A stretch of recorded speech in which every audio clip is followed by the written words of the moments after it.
여호수아 7장 10절에서 15절 말씀. 여호와께서 여호수아에게 이르시되 일어나라, 어찌하여 이렇게 엎드렸느냐. 이스라엘이 범죄하여 내가 그들에게 명령한 나의 언약을 어겼으며 또한 그들이 온전히 바친 물건을 가져가고 도둑질하며 속이고 그것을 그들의 물건 가운데에 두었느니라. 그러므로 이스라엘 자손들이 그들의 원수 앞에 능히 맞서지 못하고 그 앞에서 돌아섰나니 이는 그들도 온전히 바친 것이 됨이라. 그 온전히 바친 물건을 너희 중에서 멸하지 아니하면 내가 다시는 너희와 함께 있지 아니하리라. 너는 일어나서 백성을 거룩하게 하여 이르기를 너희는 내일을 위하여 스스로 거룩하게 하라. 이스라엘의 하나님 여호와의 말씀에 이스라엘아, 너희 가운데 온전히 바친 물건이 있나니 너희가 그 온전히 바친 물건을 너희 가운데에서 제하기까지는 내 원수들 앞에 능히 맞서지 못하리라. 너희는 아침에 너희의 지파대로 가까이 나아오라. 여호와께 뽑히는 그 지파는 그 족속대로 가까이 나아올 것이요 여호와께 뽑히는 족속은 그 가족대로 가까이 나아올 것이요 여호와께 뽑히는 그 가족은 그 남자들이 가까이 나아올 것이며 온전히 바친 물건을 가진 자로 뽑힌 자를 불사르되 그와 그의 모든 소유를 그리하라. 이는 여호와의 언약을 어기고 이스라엘 가운데서 망령된 일을 행하였음이라 하셨다 하라. 여호수아서 7장 전체가 한 사건을 중심으로 기록이 되어 있습니다. 그 일부를 저희가 함께 읽었습니다. 여러분, 얼마 전에 어떤 국제 정치 전문가가 그런 이야기를 하는 걸 들었습니다. 요즘에 이제 이슈가 되고 있는 게 아프간 사태 문제 아니겠습니까?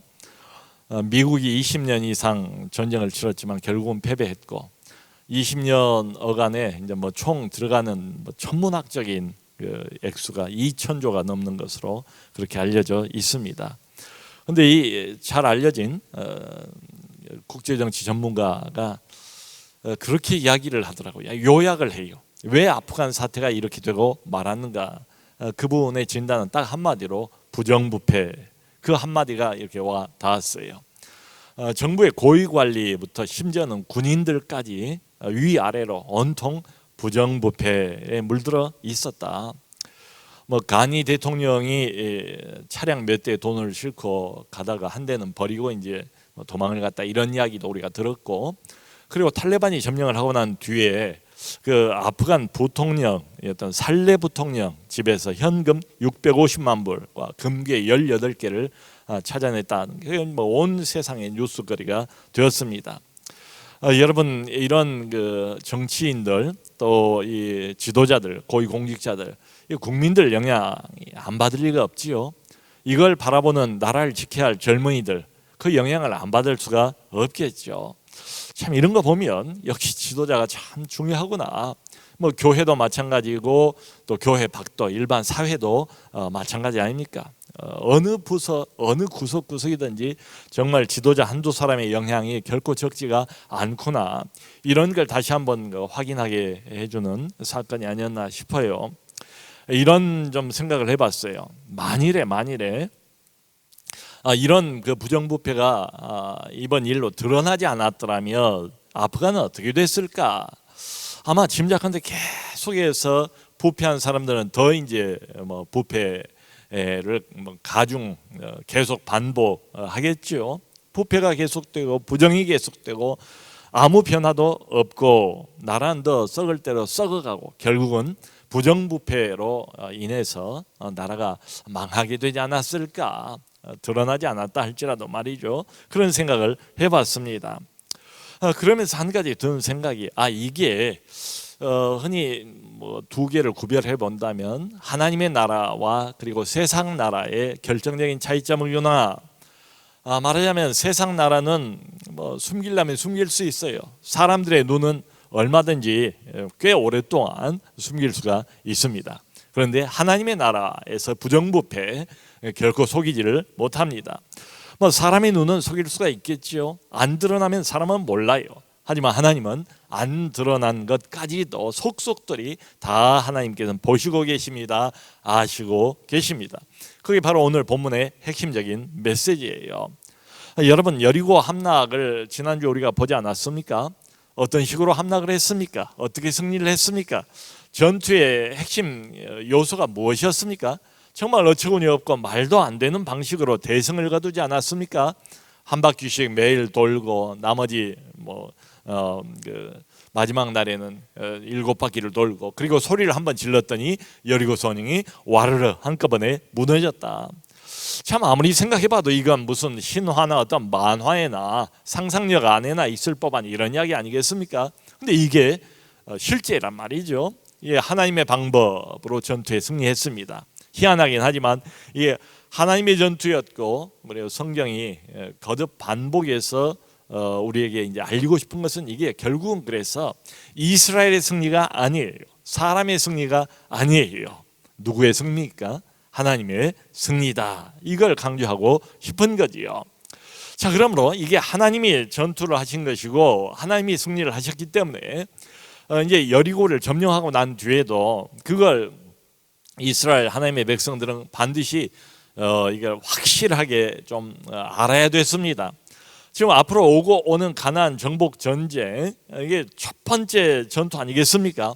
그러므로 하나님께서 승리하고 난 이후에 이렇게 하라고 미리 말씀을 하세요. 뭐라고 명령을 하시는가 하면, 그러므로 너희는 여리고 성을 점령하고 이제 들어가더라도 성 안에 있는 모든 것이라고 말씀을 하세요.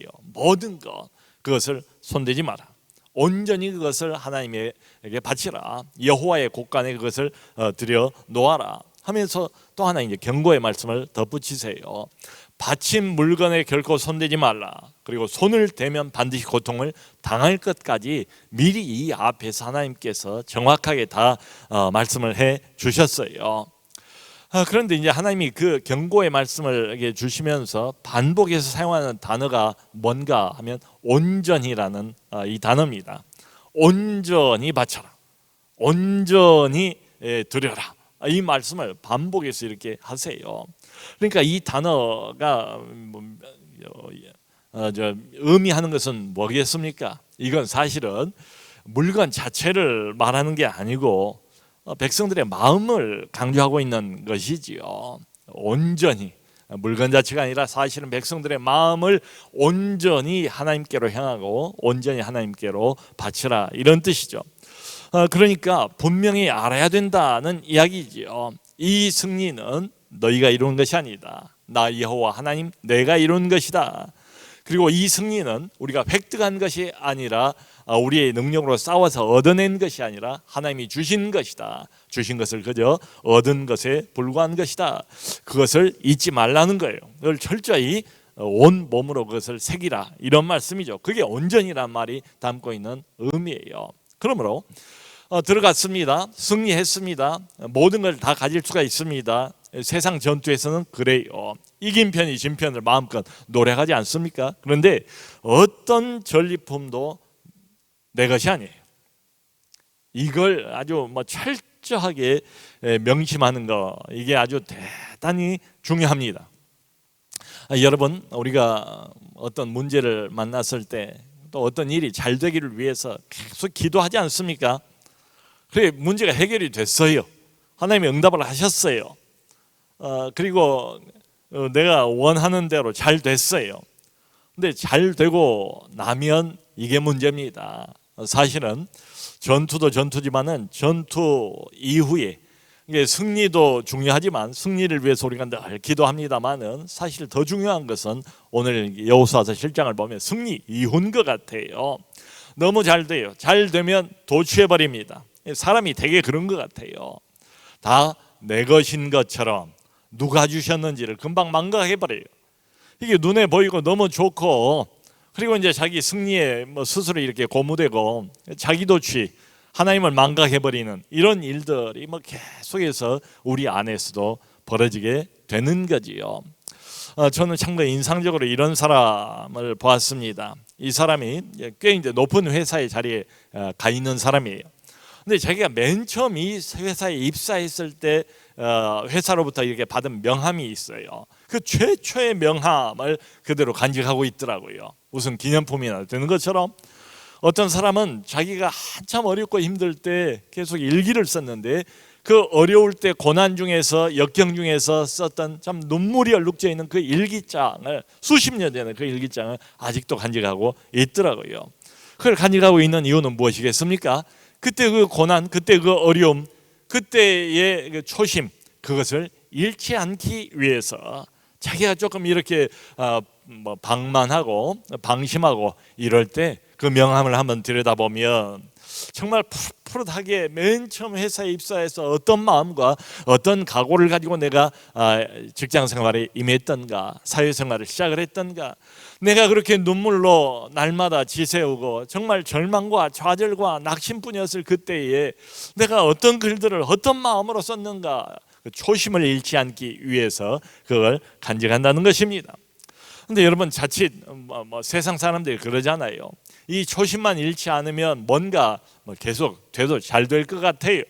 흔들리지 않을 것 같아요. 그렇게 쉽게 무너져 버릴 것 같지가 않은데, 대부분의 사람들은 조금 잘 되고, 그리고 하나님께서 축복해 주시고 소유가 넉넉해지면 초심을 잃어버리게 됩니다. 여러분, 생각해 보세요. 하나님이 자기 백성들과 함께 하십니다. 하나님이 오늘 우리와 함께 하십니다. 하나님이 함께 하신다면 승리는 어렵겠습니까? 아무 문제가 아니겠습니까? 하나님이 함께 하시면 승리는 아무 문제가 안 돼요. 어렵지 않습니다. 오히려 오늘 본문을 보면 언제가 더 문제인가 하면 승리의 후가 훨씬 더 문제예요. 그러니까 모세는 이제 이미 하늘나라로 갔지만 가나안 들어가기 전에 마지막으로 마치 유언처럼 이스라엘 백성들을 앞에 놓고 이런 경고를 하지 않습니까? 너희가 가나안에 들어가면, 이제 광야에서는 아무것도 먹지 못하고 누리지를 못했지만 맛있는 음식도 먹을 것이고 은과 금과 옷들이 풍성해질 것이고 아름다운 집을 지을 것이고 거기 살 것이다. 그때에, 그러니까 세상을 즐기면서 세상 만족을 이렇게 누리면서 이렇게 살아갈 그때에 모세가 이렇게 말해요. 하나님을 잊어버리지 않도록 조심하라. 하나님을 잊어버리지 않도록 조심하라. 참 세월은 흘렀지만 얼마나 정확하게 인간의 어떤 본능적인 참 이 DNA가 무엇인가를 모세가 지적을 했어요. 우리의 소유가 풍부해지고 그리고 세상 만족과 세상 쾌락을 즐기면 즐길수록 우리는 자연스럽게 누구를 잊어가는가 하면 이 모든 것을 주신 분을 잊어버리게 됩니다. 여기에 스스로 도취해버리는 거예요. 이 맛이 들리면 맛 속에 깊이 빠져버려요. 그리고는 하나님을 망각해버리는 게 이게 문제입니다. 여러분, 생각해 보세요. 하나님이 못하실 일이 있습니까? 없어요. 하나님이 못 주실 것이 있습니까? 없어요. 자기의 사랑하는 자녀고 백성인데 하나님의 무슨 물질 욕심이 있어서 안 주려고 그러시겠어요? 아니면 하나님이 이 모든 것이 다 하나님의 것인데 아까워서 자기 백성에게 내놓지 않으려고 이러시겠습니까? 하나님의 백성이에요. 자기가 구원했어요. 여기까지 인도하셨어요. 지금도 함께 하세요. 못 줄 게 아무것도 없어요. 그런데 주면 어떻게 됩니까?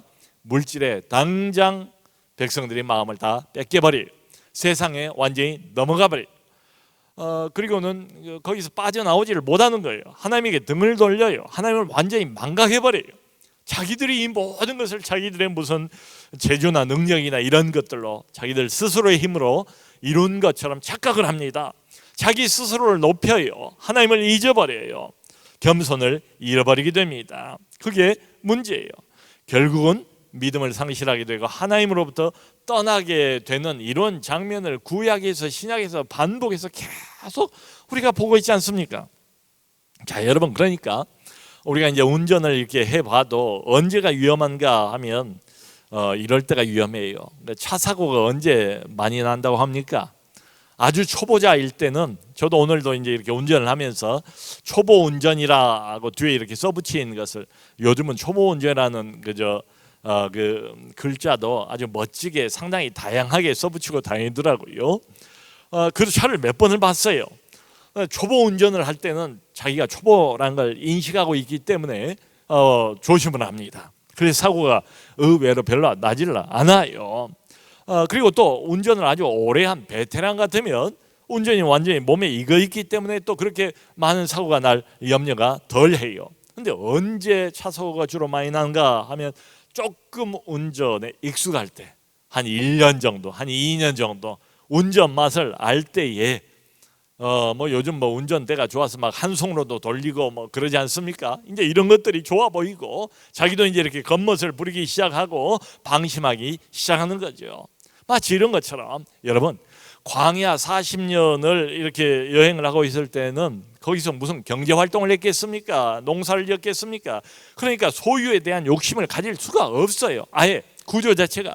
돈을 뭐 날마다 만나를 얻어먹고 이렇게 사는데 무슨 돈을 가지고 뭐 장사를 하겠어요? 거래를 하겠어요?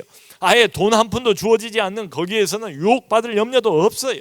근데 가나안 땅으로 들어와서 이제 돈이 수중에 생기기 시작합니다. 은금이 생기기 시작합니다. 그거 가지고 누릴 수 있는 세상 쾌락들이 여기저기 널려 있습니다. 말하자면 이때가 위험한 때다. 돈 맛이 무엇인가를 알기 시작할 때, 수중에 돈이 조금씩 이렇게 들어오기 시작할 때에 이때가 사실은 위험한 때다. 제가 오늘 어떤 사람에게 들으니까 회사에서도 젊은 사람들 20대 30대가 온통 다 주식, 증권 여기 아주 그냥 뭐 매몰되어 있는 것 같다는 거예요. 밥을 먹으면서도 입만 열면 나오는 이야기가 주식, 증권. 늘 날마다 일어나면 눈 뜨면 체크하는 게, 화장실 가서도 체크하는 게 주식 시세, 증권 시세. 올라가면 기쁘고 내려가면 낙심하고 하루를 완전히 그냥 망친 것 같은 이런 마음으로 살고, 그리고 나오는 이야기가 이제 나이 먹은 사람들 같은 부동산, 재테크. 이런 때가 우리 하나님 백성들에게는 참 위험한 때가 아닌가. 뭐 건강한 재테크나 뭐 주식이나 이런 것도 있다고는 하지만 여러분, 그게 가능합니까? 그게 쉽게 됩니까? 이렇게 조금 물질 맛을 보기 시작할 때에, 그 맛을 보기 시작할 때, 수중에 그렇게 해서 돈이 들어오기 시작할 때에 완전히 그 돈에 휘둘리는 것 같고, 물질에 완전히 휘둘리는 것 같고, 하나님은 온데간데 없이 사라져버리고, 참 이때가 위험한 때 아닌가. 그래서 뭔가 물질이 내 수중에 들어오면 다 내 것 같고 거기에 도취해버리고 계속해서 욕심을 부리고 탐욕을 부리고 더 끝간데 없이 결국은 오늘 본문도 그걸 보여주지 않습니까? 인간은 쉽게 어느 지점에서 경계선을 넘어버립니다. 그리고는 하나님을 망각해 버려요. 여러분, 그 신약 성경에 디모데전서 6장 10절 있지 않습니까? 디모데전서 6장 10절을 한번 우리 같이 한번 읽어봤으면 좋겠습니다. 디모데전서 6장 10절 시작. 돈을 사랑함이 일만 악의 뿌리가 되나니 이것을 탐내는 자들은 미혹을 받아 믿음에서 떠나 많은 근심으로써 자기를 찔렀도다. 여러분, 얼마나 성경이 정확하게 지적해주고 있습니까? 돈을 사랑하는 것, 이게 일만 악의 근원이래요. 뿌리래요. 모든 악이 여기서부터 시작이 된대요. 자, 이 과정을 보세요. 이것을 탐낸다고 그랬습니다. 탐낸 자들이 처음에 미혹을 받는데요. 두 번째 단계는 믿음에서 떠난대요. 세 번째 마지막 결말은 뭐예요? 좋을 줄 알았더니 결국 많은 근심으로써 자기를 찔렀도다 라고 말하고 있습니다. 성도 여러분, 지금 여리고하고 맞붙어서 처음으로 대승을 거두지 않았습니까? 그러니까 이제 자만해졌어요. 자기의 승리에 스스로 도취해버렸습니다. 그 다음 이제 공략해야 할 성이 여리고보다 훨씬 더 작은 아이성이에요. 그렇게 커다란 여리고성도 우리가 이겼는데 이 아이성이야 군사들 전부를 보낼 이유가 뭔가 하면서 여호수아에게 뭐 이렇게 전략을 이렇게 고민을 하지 않습니까? 다 가지 맙시다. 갈 필요도 없습니다. 그저 2-3천 명만 보냅시다. 2-3천 명만 갔는데 완전히 대패를 해버렸습니다. 아이성 전투에서 대패를 하고 약 40명 정도가 다 죽고 혼비백산에서 쫓겨서 그냥 걸음아 나살려라 하고 다시 돌아온 거예요. 여기 이제 성경을 보면 이렇게 나와 있어요. 백성들의 마음이 이 사건을 통해서 마음이 녹아서 물같이 되었다. 백성들의 마음이 녹아서 물같이 되었다. 여리고성 전투만 해도 그 이방인들이 하나님이 어떻게 구원을 이루셨는가, 어떻게 승리를 주셨는가를 소문을 들었기 때문에 그들의 마음이 물같이 녹아서 흘렀는데 완전히 이게 반대가 되어버렸어요. 백성들의 마음이 물같이 녹아버렸다. 그러자 이제 여호수아가 원인을 알 수 없으니까 엎드리지 않습니까? 하나님 앞에. 그게 이제 7장입니다. 슬프도소이다 여호와여 어찌하여 이런 일이 벌어졌습니까? 차라리 우리가 요단강을 건너지 않았더라면 좋았을 뻔했습니다. 요단강 동쪽편에 거기서 거주했더라면 좋았을 뻔했습니다. 뭐 별별 소리를 다 하면서 하나님 앞에 이제 엎드려 기도를 하는 겁니다. 그러자 하나님이 응답을 하세요. 그 응답의 첫 번째가 아까 우리가 처음 읽었던 10절인데요. 이렇게 말해요. 일종의 책망성입니다. 일어나라. 너는 어찌하여 여기 엎드려 있느냐. 일어나라. 어찌하여 엎드려 있느냐 하면서 왜 패배했는가, 패배의 이유를 사람들은 몰라요. 여호수아도 몰라요. 인간이 어떻게 알겠어요? 그런데 하나님이 다 보고 계셨고 알고 계셨고 그 패배의 이유를 아주 정확하게 11절에서 이렇게 말씀을 해주세요. 11절 제가 한번 읽어보겠습니다. 이스라엘이 범죄하여 내가 그들에게 명령한 나의 언약을 어겼으며 또한 그들이 온전히 바친 물건을 가져가고 도둑질하며 속이고 그것을 그들의 물건들 가운데 두었느니라. 사실은 한 사람이에요. 그 한 사람이 범죄했대요. 그것을 하나님께서 낱낱이 지적을 하는 장면입니다. 내 명령을 어겼다. 온전히 바치라고 그랬는데 온전히 바치지 않았다. 그 물건에 손을 댔다. 그걸 몰래 가져갔다. 도둑질을 했다. 나를 속이고 사람들을 속였다. 자기 집 땅에 묻어놓았다. 그러면서 하나님께서 이렇게까지 이제 명령을 하세요. 14절을 보면 내일 아침에 지파대로 내 앞에 나오라. 12지파가 지파대로 나오는 거예요. 그럼 그 지파 중에 어느 한 지파가 걸리지 않겠습니까? 결국 유다 지파가 걸렸는데요. 지파가 걸리면 그 다음에 이제 더 범위를 좁혀서 족속대로 나오는 족속대로. 족속이 어느 족속이 걸렸다 하면 그 다음에 더 좁혀서 가족대로 나오는 가족대로.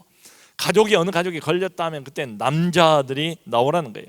결국은 한 사람이 최종적으로 걸려들게 됐습니다. 그 사람 이름이 유명한 아간이에요.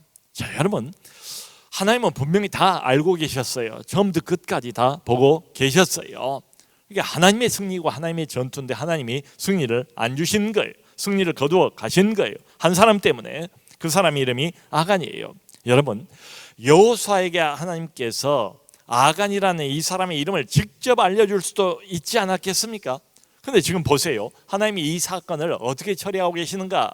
몰래 처리하고 있지 않습니다. 은밀하게 처리하지 않습니다. 공개적으로 하나님의 백성 공동체 앞에서 공개적으로 범인을 추적하세요. 공개적으로 범인을 드러내세요. 여러분, 12지파가 한 지파씩 이렇게 하나님 앞에 나가서 납니까 이런 식으로 조마조마하면서 하나님의 그 참 판단을 기다릴 때 얼마나 긴장했겠습니까? 상당한 시간을 걸려서 그 긴장 일부러 하나님께서 그런 분위기를 조성을 한 거지요. 왜 이랬을까요? 지금 정복전쟁 앞으로 하고 많은 전쟁을 치러야 돼요. 정복전쟁에 막 시작하는 단계입니다. 첫 단계예요. 항상 첫 단추가 중요하지 않습니까? 지금 새 출발을 막 했어요. 가나안 안으로 들어왔어요. 앞으로 오고는 수많은 전투의 영적인 원리가 뭔가를 이 공동체의 전부가 눈으로 분명히 보면서 몸으로 익힐 필요가 있는 거지요. 처음 시작부터 영적인 원리가 무너져 버리면 뭐 앞으로 더 전투를 해봐야 사실은 소용이 없는 거지요. 그러므로 하나님께서 이것을 중요하게 다루십니다. 심각하게 다루십니다. 여기서 반드시 이스라엘 백성 공동체 전부 다 큰 교훈을 얻어야만 됩니다. 여러분, 이것은 여호와의 전투였습니다. 여호와의 승리였습니다. 그러니까 이것을 영적 전투라고 우리가 생각을 해볼 수가 있지요. 자, 오늘날도 마찬가지예요. 우리가 늘 예수 그리스도의 군사로 하나님의 백성으로서 세상과 우리가 물과 기름과 같잖아요. 엮일 수가 없어요. 영적 전투를 원튼 원치 않든 계속 치르고 있습니다. 그런데 우리가 영적 전투를 치르면서 종종 패배를 많이 합니다. 영적 전투의 패배의 이유의 1번이 뭔가 하면 내 능력 부족이 아니다. 내 재주나 열심히 부족한 것도 아니다. 한마디로 불순종입니다. 성결치 못한 겁니다. 여러분, 지난번에 우리가 보지 않았습니까? 여호수아가 큰 칼을 들고 있는 여호와의 군대 장관을 만나지 않습니까? 당신 누구 편입니까? 물어보니까 그 군대 장관이 나는 누구의 편도 아니다. 나는 여호와의 군대 장관으로 지금 왔느니라 하면서 하는 말이 내게 무슨 말씀을, 무슨 군사 전략을 주시겠습니까? 무슨 승리의 비결을 주시겠습니까? 여호수아의 그 질문에 대해서 군대 장관이 뭐라고 말합니까? 너는 당장 내 앞에서 신을 벗으라. 내가 선 곳은 거룩한 것이다. 여러분, 영적 전투의 승리의 비결은 딱 하나밖에 없습니다. 하나님 앞에 성결입니다. 죄를 떠나는 것입니다. 하나님의 임재입니다. 하나님 앞에 서 있다는 것을 의식하는 겁니다. 그러면 오늘 본문에서도 여기 13절을 보면 너는 일어나서 백성을 거룩하게 하여 이르기를 너희는 내일을 위하여 스스로 거룩하게 하라. 스스로 거룩하게 하는 것, 이것이 영적 전투의 승리의 처음이고 나중 비결이에요. 그러므로 불순종, 물질에 대한 탐욕, 세상 사랑은 뭐 신구약이 다 같이 말하기를 하나님의 원수가 된다 이런 말을 하지 않습니까? 이 물질에 대한 탐욕과 불순종과 이 거룩, 이것을 이루어내지 못하면 승리는 불가능합니다. 이게 영적 전투의 비결이에요. 일반적인 세상 전투하고는 완전히 다릅니다. 여러분, 여기 성경을 보면 유다 지파의 아간이란 이 사람이 탐욕을 부렸어요. 결국은 아무도 몰랐지만 하나님이 이 범인을 다 드러내신 것 아니겠습니까? 이 사람이 나중에 자복을 해요. 그야말로 견물생심이라고, 물건을 보니까 욕심이 났대요. 뭘 숨겼는가 하면 바벨론산 외투 한 벌, 은 200세겔, 약 2.3kg, 금 50세겔, 600g 정도, 이걸 훔쳐서 자기 집 땅 밑에다가 숨겨놨다는 거예요. 아간의 자복을 받고 사람을 시켜서 그 물건을 다 여호수아가 가져오게 합니다. 그러면서 여기 뒤에 보면 이런 말이 나와요. 여호와 앞에 이 물건을 다 쏟아놓으니라. 여호와 하나님께서 이건 내 승리이므로 아무도 이걸 건드리지 말라, 손대지 말라, 온전히 바치라. 그래서 온전히 하나님 앞에 다시 쏟아 놓았대요. 근데 여기서 끝나질 않아요. 뒤에 보면은 아간이 아주 비참한 죽음을 당하는 장면까지 아주 낱낱이 세세하게 기록을 하고 있습니다. 성경은 이렇게 말해요. 모든 백성이 다 동원이 됐대요. 모든 백성이 아간과 아간의 아들들과 그의 딸들 다 끌고 가서 아골 골짜기로 갔대요. 그리고 그것뿐만 아니고 그가 가지고 있던 모든 소유, 훔친 옷, 은, 금, 소, 나귀, 양, 이 모든 걸 다 가지고 가서 그 아골 골짜기에서, 그대로 한번 읽어볼게요.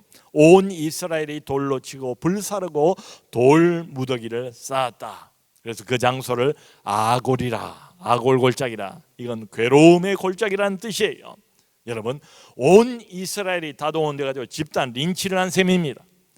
이렇게 잔인할 수가 있습니까? 왜 그래야 됐습니까?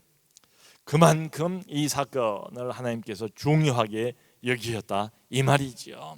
성도 여러분, 우리가 여기서 얻어야 할 교훈은 아주 명백해 보입니다. 영적인 원리는 이때나 지금이나 전혀 다르지가 않아요. 영적인 전투에서